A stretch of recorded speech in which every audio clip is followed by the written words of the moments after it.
So students, before we start module 4, let us discuss on the difference between combinational circuits and sequential circuits. So I had discussed previously, combinational circuits consist of logic gates and these circuits operate with binary values.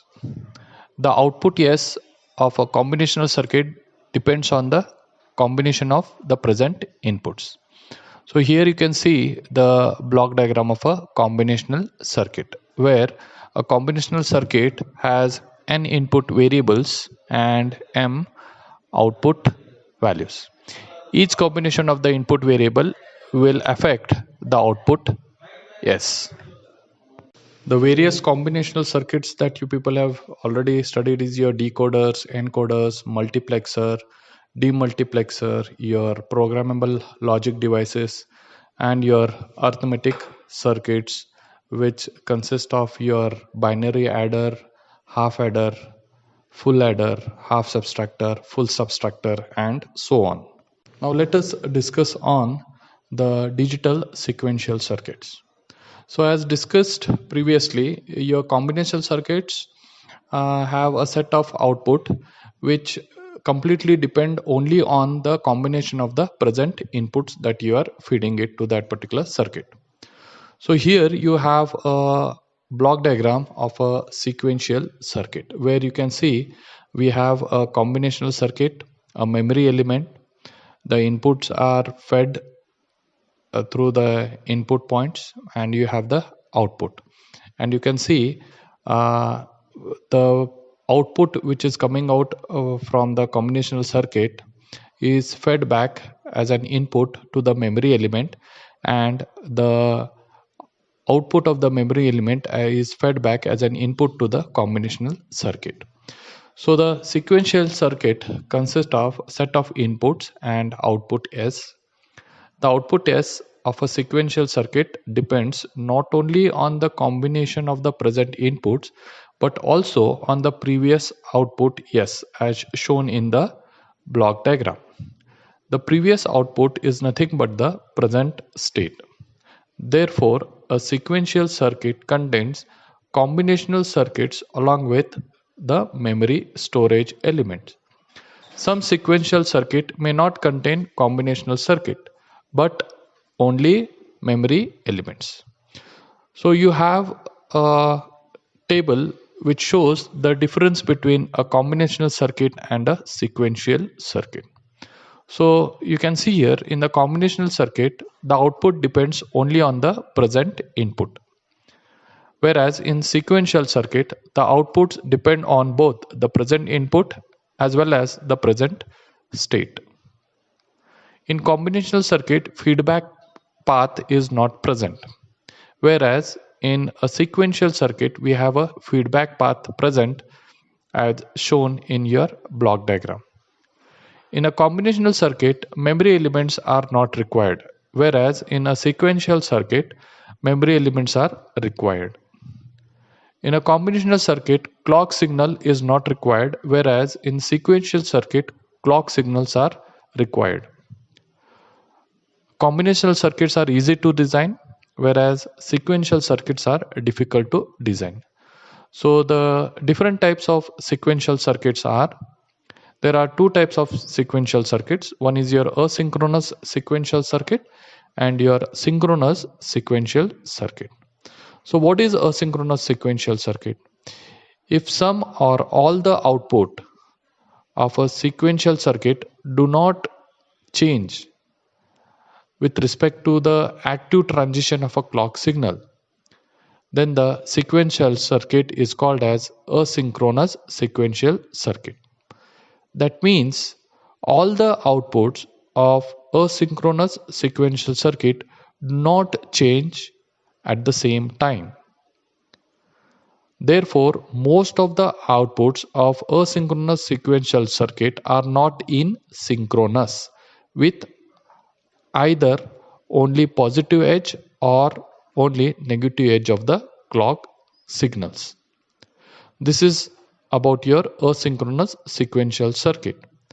In synchronous sequential circuit, all the outputs of the sequential circuit change with respect to active transition of clock signal, then that sequential circuit is called as synchronous sequential circuit. That means all the outputs of synchronous sequential circuit change at the same time. Therefore, the output of synchronous sequential circuit are in synchronous with either only positive edge or only negative edge of the clock signals. So after understanding the difference between sequential circuits and combinational circuit, let us understand what do you mean by clock signals and triggering. So we have seen the what do you mean by asynchronous sequential circuits and sequential synchronous circuits. Okay, now understand what do you mean by a clock signal.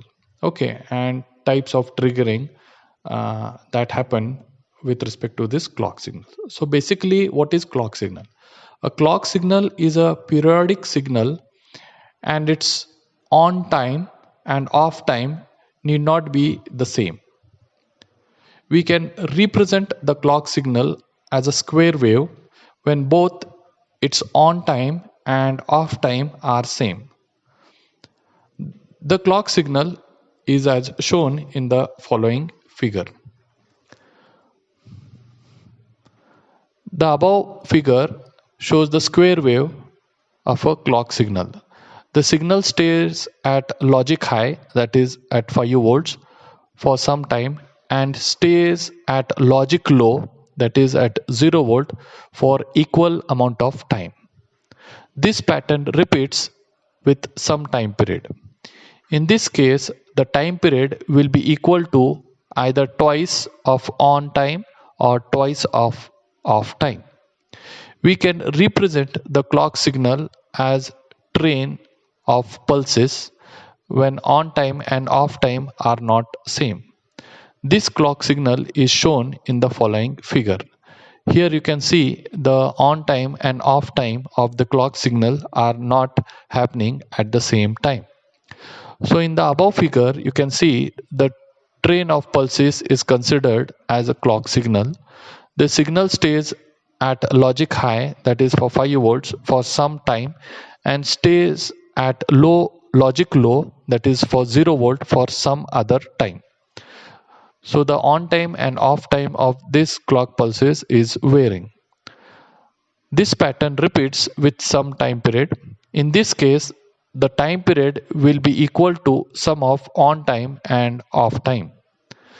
The reciprocal of the time period of clock signal is known as frequency of the clock signal. All sequential circuits are operated with clock signal.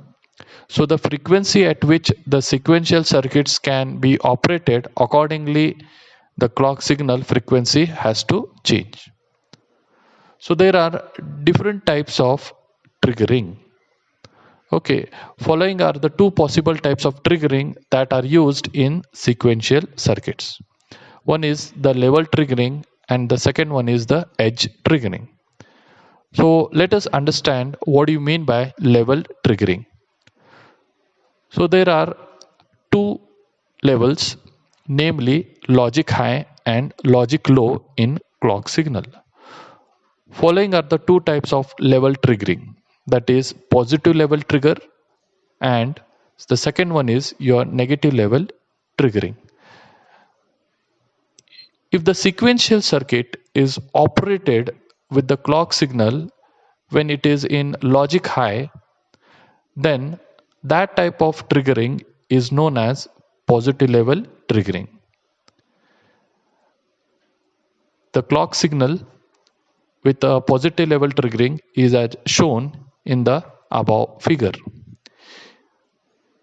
If the circuit is operated with the clock signal when it is in logic low, then that type of triggering is known as negative level triggering.